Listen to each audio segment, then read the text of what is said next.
Hi guys! Samahan niyo akong gumawa ng healthy juice at ito yung mga ingredients na kailangan natin.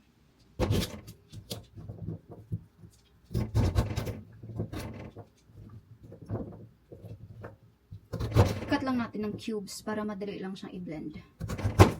Lagay na rin natin yung ginger.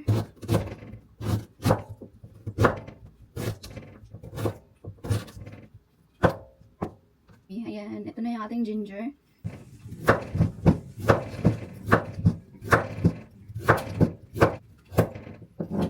Ayan, okay na to.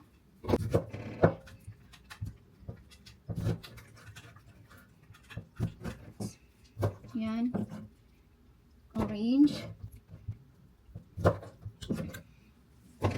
Tapos yung ating lemon.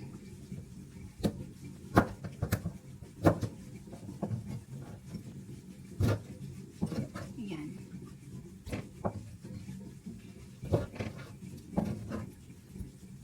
So, ganito guys, pang one shot.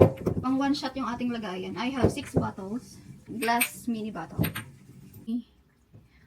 Hanggang 100 ml.